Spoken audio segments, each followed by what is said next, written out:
Hello traders, binary option trading কোর্সে স্বাগতম। তো আজকে আমাদের দ্বিতীয় ক্লাস। এই দ্বিতীয় ক্লাসে আমরা শিখব হাউ টু ওয়ার্ক ক্যান্ডেলস্টিক। এবারে হাউ টু ওয়ার্ক ক্যান্ডেলস্টিক আমি কিছুটা বুঝেছিলাম, যেমন আগের ক্লাসে basic knowledge of binary option trading ছিল, ওর সাথে সাথে আমি কিছুটা বুঝেছিলাম যে মার্কেটে কিভাবে ক্যান্ডেলস্টিক কাজ করে। আমি আরও ভালো করে আজকে বুঝিয়ে দেবো যে এই ক্যান্ডেলস্টিক কিভাবে কাজ করে, কেন গ্রিন রেড আসে, এর পেছনে কী লজিক থাকে, ঠিক আছে। আরও ভালো করে তোমাদেরকে এক্সপ্লেন করে দেবো, ঠিক আছে। তার সাথে সাথে যদি সময় পাই তো অবশ্যই আমরা পরের টপিকেও যাব, how to work levels, how to use levels. তো তার আগে চলো আমরা দ্বিতীয় টপিকে যাই, হাউ টু ওয়ার্ক ক্যান্ডেলস্টিক। মার্কেটে ক্যান্ডেলস্টিক কিভাবে কাজ করে। এই জায়গাতে দেখো, আগের ক্লাসে তোমাদেরকে বলেছিলাম যে ক্যান্ডেলস্টিকের কী কী নাম আছে, তার বডি, ঠিক আছে। ক্যান্ডেলস্টিকের এটা মার্কেটের চার্ট, এগুলোকে কি বলা হয়, প্রাইস বলা হয়, ঠিক আছে, প্রাইস লাইন। তার সাথে সাথে এটা কিসের ওপরে এই মার্কেটে চার্টটা চলছে, সেটা হলো এই চকলেটের ওপর, ঠিক আছে। তো এরকমভাবে তোমাদেরকে বুঝেছিলাম। আজকে এই চকলেট বাদ দিয়ে যেমন আমরা মার্কেটে দেখতে পাই কি ইউরো ইউএসডি, ঠিক আছে, ইউরো ইউএসডি বা জিবিপি ইউএসডি, এভাবে আমরা দেখতে পাই না মার্কেটের কারেন্সি। এগুলোকে কী বলা হয় তাহলে, কি কারেন্সি পেয়ার। জিবিপি ইউএসডি, তারপরে তাওয়া ইউরো ইউএসডি আছে, আরও ইউরো জেপিওয়াই আছে, এরকম অনেক ধরনের নাম আছে, তাই না। তো এগুলো কি হচ্ছে, যেমন কোথায় মারলাম ইউরো ইউএসডি, এতে কি হচ্ছে, ইউরোর টাকা হয়তো ইউএসডিতে লেনদেন হচ্ছে। এই লেনদেনের কারণে কি মার্কেটে আমরা দেখতে পাই কি গ্রিন রেড। যেমন এখানে শুধুমাত্র ধরেছিলাম কি চকলেটের ওপর চকলেটের মানে কেনা বেচা হচ্ছে, তো তার উপরে এই জায়গাতে রেড গ্রিন দেখতে পাচ্ছি। তেমনই এই ইউরো ইউএসডি যে মার্কেটে চার্টটা চলে, ঠিক আছে, এটাতেও কিন্তু কি হয়, এক্সচেঞ্জ হয়, ঠিক আছে। কেউ ডলার কিনছে, কেউ ইউরো টাকা কিনছে, তো এইভাবে এক্সচেঞ্জ হওয়ার কারণেও কিন্তু আমরা দেখতে পাই কি আমাদের গ্রিন রেড মার্কেটে তৈরি হয়, একটা চার্টে গ্রিন রেড তৈরি হয়। তো এটা কি তোমাদেরকে ভালো করে বোঝাবো। এক্সাম্পল হিসেবে ধরে নাও, আমরা হয়তো বাইন্যান্সে ডলার কেনাবেচা করতে গেছি। এক্সাম্পল হিসেবে এই জায়গাতে ধরো আমি এখানে কি করলাম, তাহলে এটা একটা কারেন্সি পেয়ার ইউএসডিটি, তার পাশে লিখেছি কি আইএনআর। তো মার্কেটে আমরা অনেক সময় কি করি, বাইন্যান্সে যাই, বাইন্যান্স ওপেন করি, বাইন্যান্সে কি করতে যাই, অবশ্যই আমরা বাই সেল করতে যাই, মানে ডলারকে কেনাবেচা করতে চাই, তাই না, বাইন্যান্স। সো এবার একটা জিনিস এক্সাম্পল হিসেবে ধরে নাও, আমরা যখন বাইন্যান্সে ডলার কেনাবেচা করতে যাই আমরা কি করি, অনেক সময় যাই, আমরা জানি কি যে এক ইউএসডিটির দাম অনেক সময় কত টাকাতে যায়, আমার ইন্ডিয়াতে মাঝে মাঝে 90 টাকা, আবার 94 টাকা, এরকম প্রাইসে চলে যায়, ঠিক আছে। এরকম প্রাইসে মার্কেটে $1 কিনতে, এক ইউএসডিটি কিনতে, এটা কিন্তু ক্রিপ্টোর, ঠিক আছে, ক্রিপ্টোর এক ইউএসডিটি কিনতে আমাদের ইন্ডিয়ার টাকাতে কত টাকা লাগে, 90 থেকে 94 টাকা লেগে যায়। কোনো সময় 90 টাকা লাগে, কোনো সময় 94 টাকা লাগে।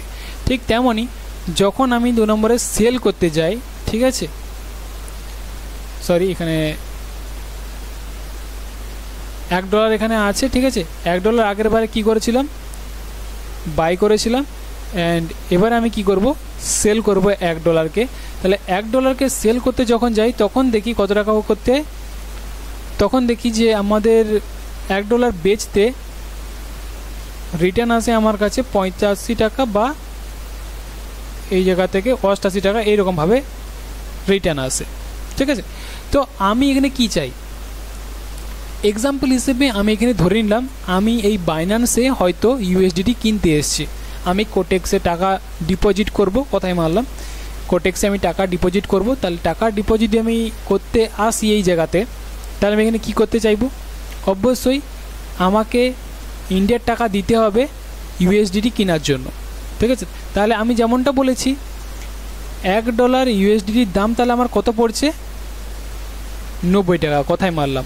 কিন্তু আমার কাছে কথাই ধরলাম যে কিছু টাকা কম আছে, আমি তো $10 হয়তো কিনবো, তাহলে $10 রেট কত পড়ছে, $1 যদি 90 টাকা হয় তাহলে $10 পড়ছে কি 900 টাকা, ঠিক আছে। $10 কত পড়ছে, 900 টাকা পড়ছে। এবার আমার কাছে ধরলাম যে 900 টাকা নেই, আছে কত, ধরলাম যে 800 টাকা বা 850 টাকা, ঠিক আছে, কোথায় মানছি যে 850 টাকা। আবার অনেকে কি করে, টাকা থাকলেও তারা কি করে যে ওয়েট করে যায়।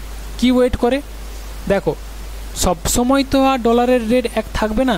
এখন দেখাচ্ছে যে $1 দাম 90 টাকা, অনেক অনেক সময় কি হয় ডলারের দাম কমে যায়, কততে চলে আসে, ধরলাম যে 85 টাকাতে, হয় কি হয় না।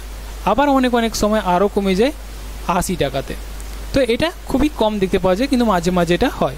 তাহলে ডলার রেট কমে বাড়ে, কোনো কোনো সময় যে 90 টাকা থেকে 85 টাকা চলে আসে, 85 টাকা থেকে 80 টাকা, বা কোনো সময় 80 টাকা থেকে আবার 95 টাকাতেও চলে যায়, রেট বেড়ে যায়। ঠিক আছে, তো ডলার রেট এইভাবে বাড়ে কমে। ঠিক আছে, তো এবার কথা হলো যে এই যে মার্কেটে এখন আমি ডলার কিনবো, ঠিক আছে, এখন 90 টাকা চলছে, আমার ইচ্ছে হয়নি এখন কিনবো না। ঠিক আছে, আমি কি করছি যে ডলার রেটটা একটু কম হোক, যেখানে আমাকে 900 টাকা দিতে হচ্ছে সেখানে যেন আমি একটু কম টাকা দিতে পারি। কথায় মানলাম, কিছুক্ষণ পরেই দেখতে পেলাম ডলার রেটটা কমে গেছে। ক টাকাতে চলে গেছে, ধরলাম যে 85 টাকাতে চলে গেছে। তাহলে যখনই 85 টাকাতে গেল, তাহলে আমি যেখানে $10 কিনতে লাগছিল কত টাকা, 900 টাকা, সেখানেই এই জায়গাতে $10 কিনতে কত টাকা লাগবে, দেখবো যে 850 টাকা লাগবে কি না। তো আমি 50 টাকা এই জায়গাতে কি পাচ্ছি, ছাড় পাচ্ছি, তাই না। তো এই কারণে কি হয়, আমরা অনেকেই ওয়েট করে থাকি যে 85 টাকাতে এলেই তখনই আমি কিন্তু সেল করব এই জায়গাতে। ঠিক আছে, আর যদি আমি বিক্রি করতে চাই তাহলে কখন কি বিক্রি করব, যখন দেখবো যে 80 টাকা বা 85 টাকা হয়েছে তখনই বিক্রি করব। মানে একটা বেশি প্রাইস দেখে, কম প্রাইস হলে আমার কাছে কম টাকা আসবে। তো এই রকম করে কি হয়, মার্কেটে কেনা বেচা হচ্ছে। ঠিক মার্কেটেও আমরা যে দেখতে পাই লেভেল, ঠিক আছে, দেখবে যে লেভেলে আসলেই কেন মার্কেটে গ্রিনরা এন্টার করে, কারণ এটা প্রাইস লাইন। ঠিক আছে, এটা একটা প্রাইস, মার্কেটে আগের বারে এখান থেকে গ্রিনরা গিয়েছিল, তো মার্কেটে আবার সেম জায়গাতে এসছে। ঠিক আছে, সেম জায়গাতে, যেই কারণে কি মার্কেটে এখানেও কী হয়, গ্রিনরা এন্টার করার চেষ্টা করে। কারণ যেমনটা বলেছি, আমরা চাইলে কিন্তু এই জায়গা থেকেও ডলারকে কিন্তু সেল করতে পারতাম এই পয়েন্ট থেকে। ঠিক আছে, এই পয়েন্টটা থেকেও আমরা এই মার্কেট এখানে এসেছি, ডলার সেল করতে পারতাম, কিন্তু এখানে অত কম টাকাতে সেল করি না আমরা। ঠিক আছে, কেউ কেউ অনেকে ওয়েট করেছে যে মার্কেট আরও নিচে আসুক এই জায়গাতে, কারণ এই জায়গাতে মার্কেট যেটা আছে সেটা হলো 80 টাকাতে, সরি 85 টাকাতে, আর এই জায়গাতে মার্কেট যদি আসে তাহলে সেটা 80 টাকা হবে। যেমন আমি $1 কেনার কথা এক্সাম্পল হিসেবে বলেছিলাম। ঠিক আছে, যে মার্কেট ডলার রেটটা কমুক তারপরেই কিনবো। তো যেমন এক্সাম্পল হিসেবে এখানে আসছে, এখানে আমি কিনিনি, ডলারের বেশি ছিল, 85 টাকা ছিল, তো এখানে 80 টাকা হয়েছে, যেই কারণে আমি এইখানে কিনেছি। তো যেই কারণে মার্কেটে কি লেভেল কাজ করে। ওকে, এক্সাম্পল হিসেবে বুঝতে পারছো। তো এই যে মার্কেটে যে লেভেল যে কাজ করছে বা গ্রিন কি করে ইন্টার করছে এই জায়গাতে, সেটা শুধুমাত্র এইভাবে কেনা বেচার জন্য হচ্ছে। ডলার আমরা কেনা বেচা করি, ঠিক আছে, তেমন শুধু আমরা এই জায়গাতে ইউএসডি কেনা বেচা করছি ক্রিপ্টোতে। তো অনেকেই অনেক ধরনের কেনা বেচা করছে, সে ক্রিপ্টোতে হোক বা তোমার লন্ডনের টাকাতে, আমেরিকান টাকা হোক বা ইউরোপের টাকা হোক, যে কোনো। ঠিক আছে, তো এই যে লেনদেন হচ্ছে, এই যে টাকা যে এদিক ওদিক এক্সচেঞ্জ হচ্ছে, যেই কারণে মার্কেটে আমরা কি দেখতে পাই, গ্রিন রেড মার্কেট দেখতে পাই। এই যে গ্রিন রেড যে মার্কেটে কাজ করে, ঠিক আছে, তো এগুলো আমরা কী হয় মার্কেটে এক্সাম্পল হিসেবে দেখতে পাই, লাইক এইরকমভাবে, এইরকম টাইপের মার্কেট। তাহলে এইগুলো হয় কি কারণে, কেনা বেচার জন্য। আমরা যে কোনো ডলার যখন কেনা বেচা করি বা যে কোনো কারেন্সিতে আমরা কেনা বেচা যখনই করি, ঠিক আছে, এক্সচেঞ্জ করি ডলারকে ইন্ডিয়ান কারেন্সিতে বা বাংলাদেশি কারেন্সিতে, তখন মার্কেটে কী হয়, এইরকমভাবেই কিন্তু আমরা কেনা বেচা করি।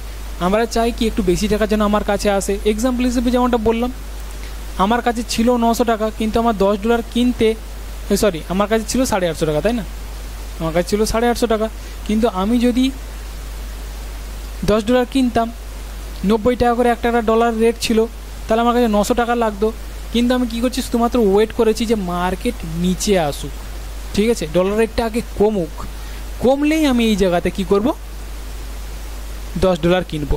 কারণ আমার কাছে 850 টাকা আছে, তখন $10 যদি 85 টাকাতে চলে আসে $1, তাহলে অবশ্যই এই জায়গাতে আমি 850 টাকাতে $10 কিনতে পেরে যাব। ঠিক আছে, তো এইরকম বিশেষ করে আশা করছি বুঝতে পারছো। যদি কোনো প্রবলেম হয়ে থাকে অবশ্যই আমাকে কন্ট্যাক্ট নাম্বার দেওয়া আছে, এখান থেকে আমার জিজ্ঞেস করতে পারো যে এই জায়গাতে আমি বুঝতে পারিনি, আমি পরের টপিকে আবার তোমাদেরকে ভালো করে বুঝিয়ে দেবো। ঠিক আছে, তো বিশেষ করে এটাই বলতে চাইছিলাম যে মার্কেটে এই যে গ্রিন রেডটা হয়, এই যে লেভেল মার্কেটে কাজ করে, এটা কি কারণে কাজ করে।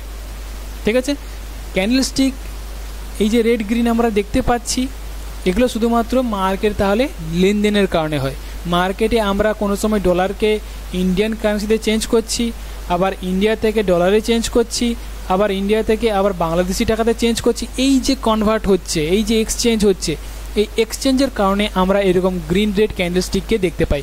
কেউ বাই করছে গ্রিন কি মানে কি বলা যায় ডলার কিনছে, কেউ ডলারকে সেল করছে, এই রকম টাইপের। ওকে, ইজি কথায় বললাম, সহজ কথায় বললাম। যদি একটু প্রবলেম হয়ে থাকে অবশ্যই ভিডিওটাকে আরেকবার রিপিট করো, দেখো, অনেক কিছু জিনিস জানতে পারবে।